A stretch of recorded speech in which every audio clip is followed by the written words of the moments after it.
Dukungan dari supporter tim nasional Indonesia mengalir untuk perjuangan tim Garuda melawan tim Gajah Putih Thailand sore ini. Para supporter optimistis Indonesia akan menang melawan Thailand pada pertandingan sepak bola leg pertama Piala AFF 2016. Harap dan berdoa ini moga-moga ini final yang kelima dan harus menang. Ini kesempatan yang tidak bisa disia-siakan, apalagi ini leg pertama di kandang sendiri di Indonesia. Jadi kita harus punya modal biar nanti main di Thailand paling nggak seri, berarti kita bisa lolos gitu aja. Karena ini cukup kuat untuk Thailand memang. Bela-belain dari jauh-jauh ke sini? Iya dong, yang penting mau nonton AFF, Indonesia menang. Ya, yang pastinya baik lah. Baik. Dan yang pasti TOP deh. TOP. Cowok-cowok yang suka, ini ibu-ibu pada suka bola, suka ngefans gitu. Ya karena Indonesia ini. Dan kebetulan yang jadi tuan rumah juga kan. Ya, Indonesia ngebantai Malaysia di penyisihan grup, cuman dibantai di final. Nah, ini mudah-mudahan kebalikan ke Thailand. Sekarang kejuarannya Indonesia. Optimis. 3-0. 5-0 juga boleh. Masuk, iya, haus gelar, jangan kayak Belanda. Yakin. Mahkota, raja tanpa mahkota. Indonesia menang. Kan nih final kelima. Oke.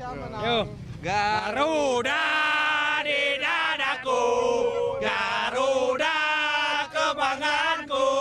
Ku yakin hari ini pasti. Saatnya Garuda juara. Dialog kita lanjutkan kembali masih bersama Hardiman Koto, dan sebelum ke Mas Hardiman ada satu penelpon dari Timika, Papua. Pak Danu, selamat pagi Pak Danu. Selamat pagi Bapak. Silakan Pak Danu, ada yang ingin disampaikan? Ya, saya mau sampaikan begini, kesebelasan kita waktu bermain di Vietnam itu di babak kedua ya itu sudah unggul 1-0. Itu sepertinya pemain kita lebih banyak bertahan. Maksud saya kalau bisa mereka lebih banyak menyerang ketimbang bertahan.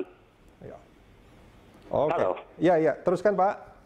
Ya, itu hanya itu saja yang sebagai masukan dari saya. Jangan banyak bertahan padahal waktunya masih banyak kok. Oke. Kenapa harus mau bertahan? Akhirnya kita kebobolan. Oke, apalagi di final ini harus betul-betul all out menyerang ya Pak ya? Iya, harus banyak menyerang. Jangan bertahan kira-kira 8 menit terakhir oke lah, mau bertahan oke. Tetapi kalau masih banyak waktu kok kita harus bertahan itu, aduh parah itu. Baik Pak Danu, terima kasih banyak sudah bergabung bersama kami di dialog pagi hari ini. Ya, ini kalau kita bicara soal olahraga, konon koreksi kalau saya salah nih Mas Hardiman. Pertahanan terbaik justru adalah menyerang dalam olahraga. Saya setuju. Setuju itu ya? Setuju. Oke. Dan itu selalu menjadi cerita yang menarik bahwa kalau kita lebih konsentrasi bertahan, kita akan digembur. Ya. Oke. Dua drama di semifinal melawan Vietnam, event di Pakansari, Bogor, dan juga di Hanoi, kita benar-benar berdentam-dentam. Ya. Sport jantung, orang bilang seperti itu. Dan itu memang kejadian, itu fakta. Ya. Kalau ball possession, di mana Vietnam sangat dominan, ya, itu jadi ukuran, itu menjelaskan bahwa Vietnam benar-benar punya determinasi yang tinggi. Dan itu juga dimungkinkan karena persentase penampilan Indonesia itu memang lebih banyak bertahan. Oke. Ya. Dan itu bikin kita sport jantung. Itu yang saya ungkap tadi. Bagaimana kita berharap juga memprediksi komposisi starting 11 Alfred di final pertama pada malam hari ini. Jangan lagi memainkan dua holding midfielder. Oke. Karena itu akan menjelaskan bahwa kita terkesan akan didikte oleh tamu kita, Thailand ya. Dan memilih bermain terbuka, memilih bermain menyerang, itu adalah pilihan terbaik. Itu pilihan terbaik. Oke. Dan saya berharap ketika dari partai ke partai kita memunculkan nama-nama yang menjadi hero buat skuad tim nasional, sebutlah ada Hans Samuyama, dia blessing in disguise, muncul karena Fahrudin juga Yanto Basna terkena akumulasi kartu kuning. Belakangan juga muncul nama Manahati Lestusen ya, yang juga menjadi hero. Gol penalti dia membawa Indonesia ke final ya. Kita juga sebut nama Stefano Lillipali yang sempat dites oleh Alfred 2010, tidak terpakai, sekarang juga menjadi hero buat timnas kita. Kita berharap Evan Dimas, mudah-mudahan dia dimainkan sebagai starter, itu adalah hero berikut buat Indonesia. Karena dia adalah tipikal midfielder yang sangat berani pegang bola, sangat berani tahan bola, juga memiliki visi, juga memiliki kapasitas kualitas untuk suplai bola. Ini yang dibutuhkan oleh Boas Salosa. Oke. Ini yang dibutuhkan. Untuk mendukung Boas di depan ya? Ya. Boas butuh orang-orang yang punya visi, yang punya kelebihan untuk mensuplai bola, dan itu akan memanjakan Boas ya. Kita berharap muncullah seperti ini, ketimbang kita ketakutan melihat Thailand dengan sederet mereka, prestasi mereka ya. Lalu kemudian kita memilih bertahan, ini tidak menarik ya. Dan itu tidak akan membuat kita menang sebetulnya. Karena apapun, lolos ke final pun ini udah kado yang bagus buat para fans sepak bola di Indonesia. Dan sekarang, come on, bermainlah dengan atraktif, bermainlah dengan terbuka, karena itulah hiburan terbuka. Tinggal sedikit lagi sebetulnya. Tinggal sedikit lagi. Mas Ardimen, ada satu penelpon lagi, kita coba angkat. Dari Cibubur, Jakarta Timur, Pak Kaban. Selamat pagi Pak Kaban. Selamat pagi Pak. Silakan. Iya Pak. Ini mohon kepada pemain-pemain kita Indonesia itu kalau udah menang jangan bertahan Pak, serang terus gitu Pak. Ya. Jangan apa kalau udah menang 1-0 udah mundur gitu. Maksudnya sudah merasa puas gitu ya Pak ya? Pak gitu Pak. Atau ketakutan seperti itu? Iya, mungkin kadang-kadang kan pemain kita ada udah bangga sekali kalau udah menang 1-0 gitu. Jadi ya bertahan gitu, akhirnya kayak kemarin sama Vietnam itu jadi kebobolan juga kan gitu Pak. Oke, baik Pak Kaban, terima kasih banyak Pak sudah bergabung bersama kami. Terima kasih Pak, selamat ini pagi sebetulnya Pak. Masukan dari Pak Kaban dan juga Pak Danu tadi dari Timika Papua sama ini sebetulnya. Masyarakat kita juga tadi Mas Ardimen juga menyarankan agar permainan kita itu harus lebih terbuka. Gitu. Ya. Mas Rudi, sepak bola mengenal dua hal. Yang pertama adalah beautiful football, sepak bola indah. Yang kedua adalah sepak bola yang mendewakan hasil akhir, itu disebut sebagai sepak bola resultat. Ya. Dan kalau bicara sepak bola resultat, itu sudah dimiliki oleh Indonesia, ya, karena kita lewat hasil kita muncul sebagai finalis. Ya. Tetapi sepak bola indah itu diperankan oleh Thailand. Ya, mereka bermain atraktif, bermain dengan gaya sepak bola modern, dan itu dipuja-puji oleh banyak praktisi, banyak pengamat. Mereka juga clean sheet, 5 kali main, 5 kali menang, memetik 12 gol, hanya kebobolan 2 gol. Dan plus sederet cerita lain untuk masa lalu mereka, terutama di 3 tahun terakhir. Tetapi untuk laga final, saya pikir Indonesia memang saatnya juga selain kita punya keyakinan untuk bisa tiba menjadi pemuncak di turnamen ini, tapi juga saatnya untuk memainkan sepak bola yang atraktif. Itu tidak berisiko menurut Anda? Saya agak tertegun mendengar pertanyaan itu. Ya. Karena apapun, pasti juga ada kesedihan kalau kemudian kita gagal menjadi juara.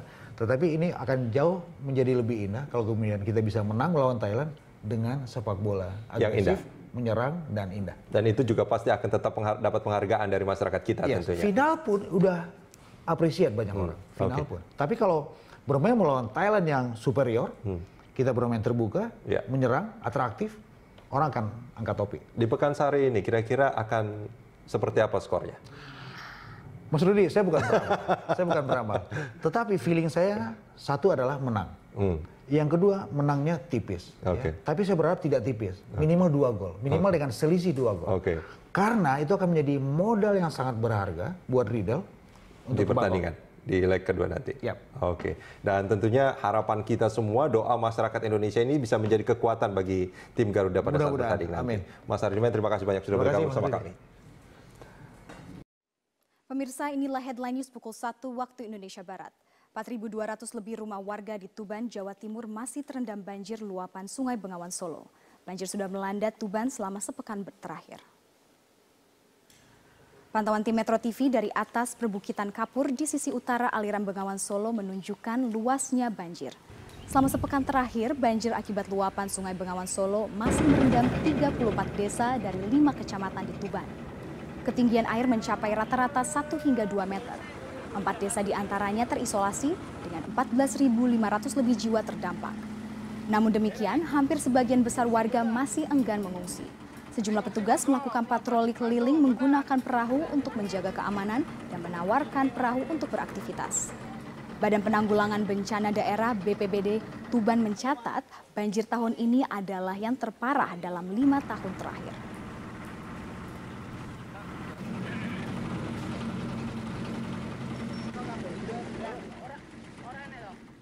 Bismillahirrahmanirrahim. Assalamualaikum warahmatullahi wabarakatuh. Pertama-tama saya ingin menyampaikan terima kasih kepada seluruh jajaran pimpinan KPK yang telah menginformasikan mengenai kejadian operasi tangkap tangan terhadap salah satu staf di Direktorat Jenderal Pajak. Tentunya saya sangat kecewa terhadap tindakan dari aparat pajak, terutama pada saat kami semuanya sedang di dalam proses untuk membangun kembali kepercayaan wajib pajak melalui suatu program tax amnesty yang ini menggambarkan dibutuhkannya kepercayaan dua belah pihak, yaitu dari wajib pajak dan juga dari aparat pajak.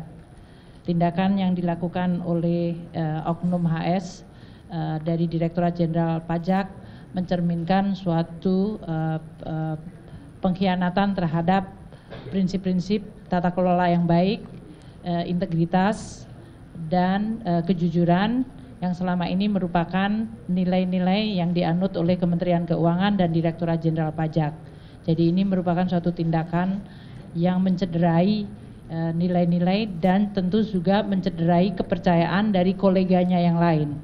Seperti dikatakan oleh pimpinan KPK, Pak Agus, bahwa sebagian besar dari jajaran Direktorat Jenderal Pajak adalah para aparat yang punya komitmen tinggi untuk membangun institusi pajak menjadi institusi yang bisa dipercaya oleh publik untuk mengumpulkan kewajiban sangat mengecewakan bagi seluruh jajaran Direktorat Jenderal Pajak dan tentu bagi pimpinan di Kementerian Keuangan termasuk saya sendiri secara pribadi yang sangat kecewa. Kami Kementerian Keuangan, saya sendiri akan terus mendukung langkah KPK untuk mengusut kasus ini secara tuntas. Kasus ini sudah masuk di dalam proses penegakan hukum dan oleh karena itu Kementerian Keuangan akan berkomitmen membuka akses yang seluas-luasnya bagi KPK untuk mendalami kasus ini. Karena saya sangat menginginkan bahwa momentum ini akan menjadi salah satu trigger atau pemicu yang kredibel bagi pembersihan dan perbaikan Direktorat Jenderal Pajak. Kalau kami selama ini berkomunikasi bahwa melalui tax amnesty dan reformasi kami ingin membangun kepercayaan publik, maka kami menganggap bahwa hikmah dari OTT ini adalah suatu upaya yang jauh lebih sistematis dan kredibel untuk membangun Direktorat Jenderal Pajak yang bersih dari korupsi dan memiliki nilai integritas yang baik. Kami juga akan bekerja sama dengan KPK untuk mengintensifkan berbagai upaya pencegahan korupsi dan memperbaiki sistem tidak hanya di Direktorat Jenderal Pajak, tadi di Kementerian Keuangan keseluruhan. Kami menganggap bahwa Kementerian Keuangan merupakan lembaga yang sangat penting, sangat strategis yang memiliki amanah untuk mengelola keuangan negara secara bersih dan kredibel. Dan itu tidak mungkin dilakukan secara sendiri tanpa ada bantuan dan dukungan dari institusi yang kredibel seperti KPK. Sehingga saya sangat menyambut dan meminta untuk KPK membantu kami. Sehubungan dengan reformasi di Direktorat Jenderal Pajak yang telah saya sampaikan beberapa saat ini, maka saya akan segera membentuk dan mengumumkan tim reformasi di Direktorat Jenderal Pajak yang tidak hanya menyangkut masalah korupsi, tapi menyangkut ada 5 hal yang sangat strategis. Yang tentu pertama adalah masalah SDM dan Code of Conduct, yang ini menyangkut masalah integriti, pembersihan terhadap aspek-aspek korupsi, tapi lebih kepada juga perbaikan skill, kompeten, dan profesionalisme. Yang kedua adalah menyangkut masalah information system dan database, karena ini akan sangat membantu kami untuk mengidentifikasikan kewajiban dari wajib pajak secara objektif dan mengurangi interaksi dari aparat pajak secara tidak perlu yang kemudian bisa menimbulkan berbagai transaksi seperti yang terjadi pada OTT ini. Yang ketiga, kami perlu dan memandang penting untuk memperbaiki bisnis proses. Selamat malam, Anda menyaksikan Headline News pukul 21 waktu Indonesia Barat. Pemirsa, Polda Metro Jaya telah menetapkan Buniyani sebagai tersangka terkait dugaan pencemaran nama baik. Untuk mengetahui informasi selengkapnya, kita simak langsung Mendengarkan keterangan pers dari Kabid Humas Polda Metro Jaya, Kombes Pol Awi Setiono. Romawi 10 2016 PMJ di Reskrimsus pada tanggal 7 Oktober 2016. Kita ketahui bersama bahwasannya LB tersebut pelapornya adalah Andi Windo Wahidin SHMH. Kasusnya tentang pencemaran nama baik dan penghasutan atau sara. Adapun untuk identitas terlapor, yaitu nama BY, jenis kelamin laki-laki, tempat tanggal lahir Lombok Timur 16 Mei 1969, pekerjaan dosen agama Islam, Kewarganegaraan Indonesia, alamat Kalibaru, Permai, Blok B2, nomor 15 RT 002007, Kelurahan Kalibaru, Kecamatan Cilodong, Depok, Jawa Barat. Hasil dari proses penyidikan selama ini yang telah dilakukan oleh Subdit Cybercrime Polda Metro Jaya sudah melakukan pemeriksaan terhadap saksi-saksi, kemudian saksi ahli. Sampai dengan hari ini kita telah melakukan pemanggilan terhadap terlapor. Tadi pagi sekitar jam berapa tadi Pak Roberto? Jam 11 ya. Ya, kita panggil jam 10, jam 11 hadir sebagai saksi. Dan tadi sampai dengan pukul sekitar 19.30 ya. Selesai dilakukan pemeriksaan sebagai saksi. Namun demikian dengan hasil pemeriksaan, hasil konstruksi hukum, pengumpulan alat-alat bukti dari penyidik pada kesempatan malam hari ini sekitar pukul 20.00 dengan bukti permulaan yang cukup, yang bersangkutan saudara BY kita naikkan statusnya menjadi tersangka. Bahwasanya yang bersangkutan dari tuduhan persangkaan oleh pelapor terkait dengan pencemaran nama baik dan penghasutan sara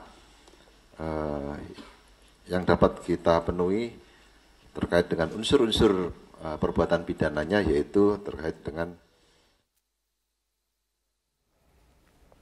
Kita beralih ke informasi. Penyidik Polda Metro Jaya memanggil sejumlah saksi untuk mendalami kasus penghadangan kampanye yang terjadi pada pasangan Cagup dan Cawagup DKI Jakarta, Basuki Cahayapurnama dan Jarod Saiful Hidayat di kawasan Kembangan Utara. Cawagup petahana Jarod Saiful Hidayat menjadi salah satu saksi yang hadir untuk memberikan keterangan. Kita bergabung bersama dengan rekan kami Aftian Siswoyo langsung dari Mapolda Metro Jaya di Jakarta untuk informasi selengkapnya. Aftian, apa saja keterangan yang disampaikan Jarod Saiful Hidayat sebagai saksi kepada penyidik Polda Metro Jaya? Robert, hari ini Jarod Saiful Hidayat tiba di Mapolda Metro Jaya pada pukul 16 waktu Indonesia Barat, dan Jarod sempat memberikan beberapa keterangan kepada awak media bahwa terkait kehadirannya hari ini adalah berkapasitas sebagai saksi terkait kasus penghadangan ketika melakukan kampanye di kawasan Kembangan Utara. Dan di sini Jarod juga akan memberikan penjelasan serta klarifikasi atas tindak pidana pilkada yang dialami. Kemudian Jarod juga menjelaskan bahwa banyak sekali yang melakukan penghadangan ketika melakukan kampanye di kawasan Kembangan Utara, baik ketika Jarod berada di lapangan ataupun ketika melakukan sholat asar di masjid. Dan dalam minggu ini pihak kepolisian akan menyelesaikan berkas perkara dan diserahkan ke jaksa penuntut umum untuk proses tindak lanjut. Dan selain Jarod, hari ini juga dihadirkan 11 orang saksi lainnya untuk memberikan keterangan.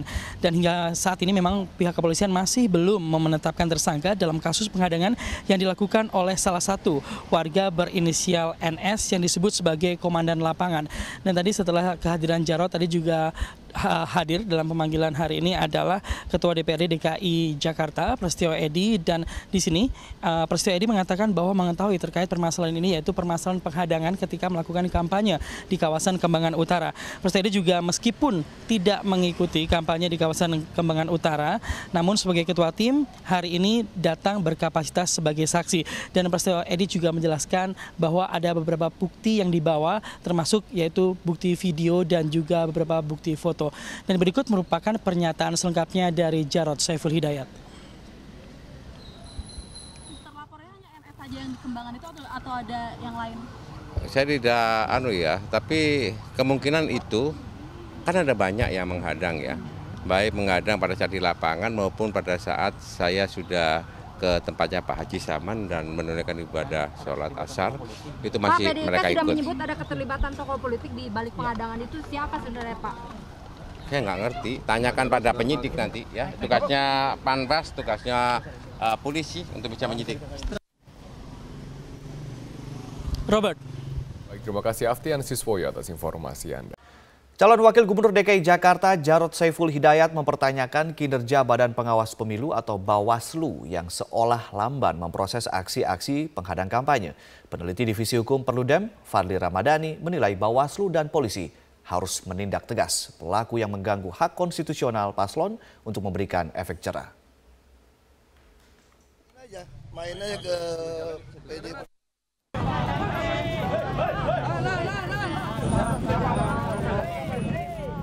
Kegiatan kampanye pasangan calon kepala daerah DKI Jakarta, Basuki Cahayapurnama dan Jarod Saiful Hidayat sempat berulang kali mendapatkan gangguan dari sekelompok massa.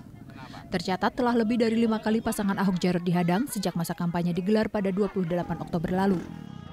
Calon Wakil Gubernur DKI Jakarta Jarod Saiful Hidayat sempat mempertanyakan kinerja Badan Pengawas Pemilu atau Bawaslu yang dianggap lamban memproses aksi-aksi penghadang yang diterima pasangan calon gubernur dan calon wakil gubernur nomor urut 2 ini. Tanyakan kepada Bawaslu. Makanya tadi Panwas kan ikut ya, Panwas ini ada belakang ya. Aku bilang, ya harusnya, aku kan pernah juga ditolak di sini. Pernah nggak ditolak? Pernah. Di Kalibaru. Kenapa nggak langsung diproses? Saksinya banyak, buktinya ada, orangnya kelihatan, ya nggak? Saya aja ngomong, bukan warga situ, dia warga RW 7, kami ketemu RW 1, ya nggak?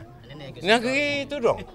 Ketua Badan Pengawas Pemilihan Umum atau Bawaslu DKI Jakarta, Mimah Susanti, membantah abai memproses laporan pelanggaran pemilu. Ia mengaku Bawaslu telah memproses seluruh laporan yang dilayangkan tim kampanye Ahok Jarot. Dari 4 laporan, hanya 1 yang memenuhi unsur pidana. Ada 1 laporan yang disampaikan oleh tim pasangan calon nomor urut 2 itu yang memenuhi unsur tindak pidana pemilu. Dan itu sudah kita tindak lanjuti atau kita rekomendasikan kepada pihak kepolisian. Jadi kewenangannya itu sudah ada kepada mereka, ya. Peneliti Divisi Hukum Perludem, Fadli Ramadhani, menilai penolakan kampanye paslon yang terjadi di DKI sudah masuk dalam pelanggaran serius. Karena itu, ia meminta Bawaslu dan polisi segera bertindak. Penolakan ini atau bukan penolakan sebetulnya, tapi mengganggu tahapan kampanye ini mesti ditindak secara hukum. Nah, makanya pembelajaran penindakan secara hukum itu nanti akan memberikan efek jerah kepada orang yang akan melakukan atau orang yang masih melakukan. Nah, makanya menurut saya ini tidak bisa dibiarkan. Kalau ini dibiarkan dan tidak ditindak secara tegas, ini bisa menjadi presiden bagi daerah lain yang melangsungkan pilkada di 100 daerah yang lain. Kegiatan kampanye adalah hak setiap pasangan calon kepala daerah yang dilindungi oleh undang-undang. Jika hal ini dibiarkan, dikhawatirkan tidak hanya akan menjadi presiden buruk bagi pelaksanaan demokrasi, tetapi juga penegakan hukum di Indonesia. Apalagi ada ancaman pidana bagi para pelaku. Tim Liputan Metro TV. Banyak cara dilakukan warga untuk mendukung pasangan calon gubernur DKI Jakarta dalam memenangkan Pilkada DKI 2017 mendatang. Ya, salah satunya dengan penggalangan dana kampanye rakyat yang digagas oleh kaum ibu-ibu sebagai simpatisan pasangan nomor urut 2 Ahok Jarot. Dalam rangka mendukung pasangan petahana Ahok Jarot, kelompok ibu-ibu arisan di RW 12 Pejagalan Penjaringan Jakarta Utara menggalang dana kampanye rakyat. Meski sederhana, sejumlah ibu mengaku sukarela menyumbangkan uang mereka terhadap perjuangan Ahok Jarot. Komunitas ibu-ibu arisan merasa bahwa pasangan Ahok Jarot telah memberikan bukti dalam pembangunan ibu kota Jakarta, termasuk diantaranya sejumlah program kerja yang telah dirasakan kaum perempuan. memang kita mengumpulkan dana ini toh nanti untuk dari kita untuk kita juga tergerak, ibu-ibu kita tergerak karena sumbangan itu karena kita merasa menginginkan punya pemimpin yang jujur dan anti korupsi. Karena bapak-bapak itu yang telah memberikan kita ke anak-anak kita sekolah dan kita lingkungan juga bersih semuanya. Adanya inisiatif warga dalam penggalangan dana kampanye rakyat disambut baik oleh tim relawan kampanye rakyat Ahok Jarot. Tim relawan mengaku terharu atas kepedulian warga untuk mendukung perjuangan pasangan Ahok Jarot. Oke, jadi dari ibu-ibu arisan di sini mereka biasa sebulan sekali memang melakukan arisan, dan pada arisan di bulan ini mereka mengundang kita dari tim penggalangan dana untuk bersama-sama melakukan kampanye rakyat untuk mendukung Basuki Jarot sebagai pasangan calon gubernur dan wakil gubernur. Jadi ibu-ibu yang arisan tadi agak bingung mau ikut berpartisipasi dalam kampanye rakyat, tapi caranya gimana? Jadi kemarin perwakilan ibu RT-nya datang ke Rumah Lembang. Para ibu berharap agar hasil dana yang dikumpulkan bisa digunakan sebaik-baiknya untuk pemenangan pasangan Ahok Jarot pada Pilkada DKI 2017 mendatang. Dari Jakarta, Muhammad Rian, Metro TV. Nisha, bagaimana keberlangsungan acara di sana? Marvin, saat ini digelar acara Parade Bhinneka Tunggal Ika di kawasan Patung Kuda, Monas, Jakarta Pusat, dan saat ini ratusan warga masyarakat berkumpul di sini. Saat ini sedang digelar berdoa dari lintas agama, dari umat lintas agama. Mereka ini berdoa untuk kelancaran acara Parade Bhinneka Tunggal Ika dan juga untuk kebinekaan di Indonesia yang kemarin sempat terpecah. Tadi kami sempat berbincang dengan beberapa warga yang ada di sini. Mereka mengikuti acara ini dengan tujuan agar bisa menjadi bagian dari untuk merawat kebinekaan di sini. Dan menariknya juga nanti mereka akan berjalan titiknya dari sini, dari kawasan Patung Kuda untuk menuju ke kawasan Bundaran Hotel Indonesia. Dan nanti di sepanjang perjalanan menuju ke Bundaran Hotel Indonesia mereka akan menampilkan berbagai pertunjukan dari atau yang ada di Indonesia, seperti ada reok ponorogo, kemudian ada ondel-ondel, ada debus, dan juga ada barongsai. Dan yang menarik juga, mereka ada di sini adalah diminta oleh penggagas acara ini untuk menggunakan pakaian adat dari seluruh Indonesia. Dan bagi mereka yang tidak memakai pakaian adat, bisa menggunakan kaos bernuansa merah putih. Dan selain itu nantinya juga mereka berada di sini untuk bersama-sama, atau pesan yang ingin disampaikan adalah untuk memberitahu masyarakat bahwa perbedaan ataupun keberagaman yang ada di Indonesia inilah yang menyebabkan Indonesia menjadi kaya, Indonesia menjadi satu. Dan berikut adalah pernyataan selengkapnya dari penggagas Parade Bhinneka Tunggal Ika. Kita ingin merayakan kembali yang namanya kebinekaan di negeri ini. Kita ingat bahwa konstitusi kita itu adalah Pancasila, Undang-Undang Dasar 45, yang di dalamnya itu sangat menempatkan kebinekaan, keberagaman bangsa ini sebagai salah satu faktor pemersatu bangsa ini gitu. Dengan format yang sangat cair, bikin happy, semua bisa terlibat. Kita akan melihat bagaimana beragamnya kebudayaan, tradisi, agama negeri ini gitu. Ya Marvin, dan sesaat lagi ratusan peserta Parade Bhinneka Tunggal Ika ini akan berjalan menuju ke Bundaran Hotel Indonesia, dan nanti kita akan bertemu lagi di Bundaran Hotel Indonesia untuk menyaksikan seperti apa perjalanan mereka dari Patung Kuda Monas, Jakarta Pusat. Sementara demikian, Marvin, kembali ke Anda di studio. Selamat siang pemirsa, inilah Headline News pukul 14 waktu Indonesia Barat. 15 nelayan dinyatakan hilang akibat kapal berbendera Thailand dan kapal nelayan tabrakan di perairan Tuban, Jawa Timur. Berdasarkan informasi petugas Pelabuhan Brondong Lamongan, tabrakan terjadi pada pukul 4 dini hari tadi saat kapal berbendera Thailand KM Tyson sempat membawa tapioka dari Thailand tujuan Surabaya bertabrakan dengan KM Mulia Sejati. Dan untuk mengetahui bagaimana upaya pencarian 15 nelayan yang hilang, saat ini kita sudah terhubung dengan Pak Misngadi, Syah Bandar Pelabuhan Brondong, Lamongan, Jawa Timur. Selamat siang, Pak. Selamat siang.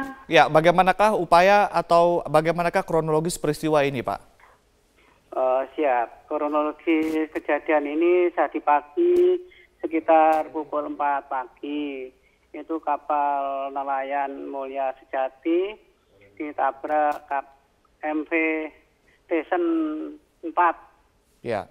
Di posisi kurang lebih 17 mil dari Pelabuhan Berondong gitu Pak. Ya. Bagaimanakah upaya pencarian saat ini Pak? Untuk posisi sekarang sudah dalam taraf evakuasi terhadap 12 orang yang selamat. Untuk yang 15 masih belum diketahui nasibnya. Jadi ini yang 12 untuk dievakuasi ke Pelabuhan Lamongan Sorbes untuk mendapatkan pertolongan lebih lanjut gitu Pak. Jadi masih 15 orang masih dicari ya Pak Misngadi ya? Siap, ini Basarnas beserta tim lainnya menyisir para korban tersebut untuk mencari keberadaan mereka gitu Pak. Baik, Pak Misngadi, dari 15 orang yang masih dicari, apakah warga negara mereka semua warga negara Indonesia Pak? Oh, yang dicari ini warga negara kita Pak. Ini baik. Nelayan dari Juwana, Jawa Tengah gitu Pak. Ya. Baik, terima kasih Pak Misngadi telah memberikan informasi kepada kami. Selamat malam pemirsa, aksi teror terhadap kandidat kepala daerah kembali terjadi di Provinsi Aceh. Kali ini penembakan terjadi di rumah calon gubernur Aceh Tarmizi Karim oleh orang tidak dikenal. Dan untuk mengetahui informasi selengkapnya, kita terhubung dengan Dazen Frila langsung dari Banda Aceh. Dazen, bagaimana kronologi penembakan rumah Tarmizi Karim? Ya, Rory, dari informasi yang kami peroleh, aksi penembakan ini terjadi pada Rabu malam sekitar pukul 19 waktu Indonesia Barat di kediaman salah satu calon gubernur Aceh bernomor urut 1 Tarmizi Karim, yaitu tepatnya terletak di Jalan Todak Gampong, Bandar Baru, Dusun Piranha, Kecamatan Kuta Alam, Kota Banda Aceh. Tidak ada korban jiwa dalam peristiwa ini dan menurut keterangan saksi mata, yaitu Fahri, anak dari Tarmizi Karim sendiri, mendengar suara letusan setelah sempat melihat seorang sosok yang melintas di luar pagar kediamannya dengan menggunakan 1 unit sepeda motor. Fahri sendiri tidak mengetahui bahwa suara tersebut adalah suara letusan senjata api dan ia baru mengetahui aksi ini adalah aksi teror atau penembakan setelah diberitahu pihak Pamtup atau pengamanan tertutup Tarmizi Karim bahwa terdapat lubang bekas tembakan di pagar rumahnya yang juga terpantul pada pagar garasi. Sementara selongsong peluru juga telah ditemukan di dalam areal rumah dan insiden ini terjadi ketika Tarmizi dan keluarga sedang dalam perjalanan dari Kabupaten Aceh Timur menuju Kota Banda Aceh.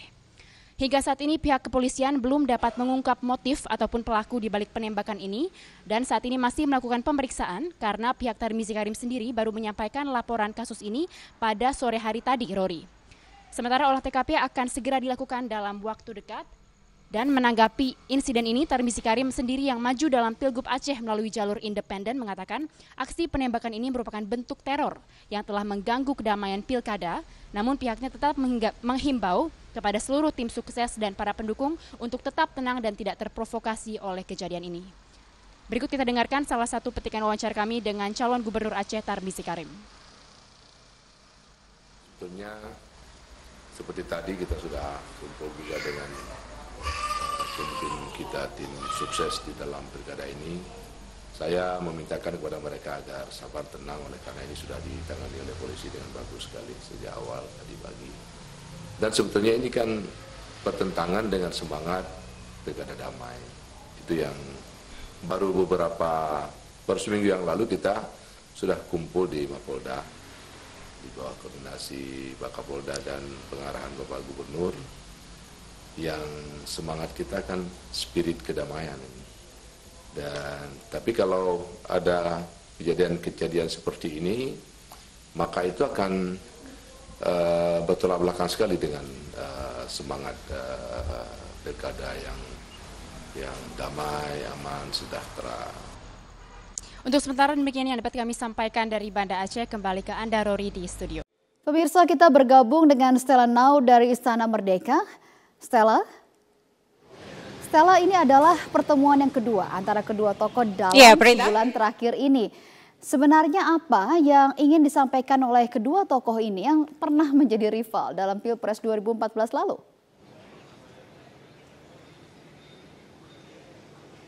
Menarik sekali satu hal yang disampaikan oleh Presiden Joko Widodo dan Ketua Umum Gerindra Prabowo tadi saat bertemu santai ya, mereka ngobrol di depan Istana Merdeka.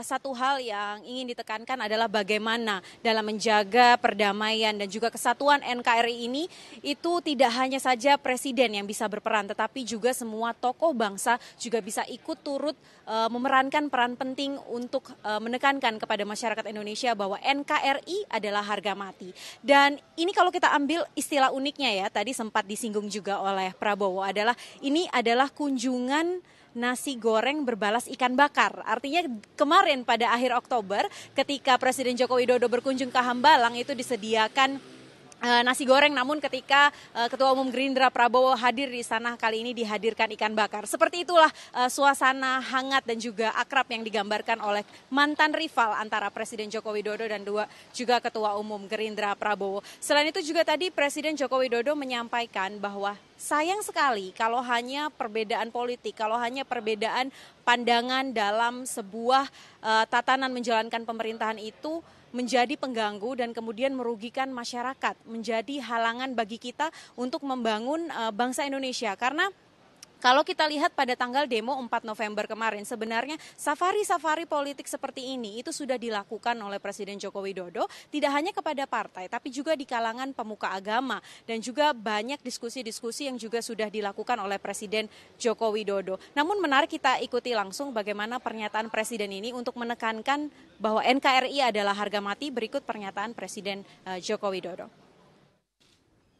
Dan saya dengan Pak Prabowo juga berkomitmen untuk bersama-sama menjaga Indonesia yang majemuk ini. Jangan kita tidak menginginkan kita terpecah belah gara-gara perbedaan politik. Tidak. Karena sangat mahal harganya bagi negara kesatuan Republik Indonesia. Selain itu, Prita, kami juga menanyakan kepada Ketua Umum Gerindra Prabowo, apakah memang masih perlu jika masyarakat yang tidak setuju dengan pengurusan atau proses hukum Gubernur DKI Basuki Cahayapurnama ini turun ke jalan lagi. Karena banyak sekali informasi yang berkembang di sosial media, itu tanggal 25 November akan ada aksi susulan. Di sini Prabowo menekankan sebagai salah satunya juga tokoh bangsa adalah kita harus mempercayakan proses hukum yang sudah berjalan. Karena memang sejak sebelum tanggal 4 November sebenarnya proses hukum terhadap Basuki Cahayapurnama itu sudah dilakukan oleh pihak kepolisian.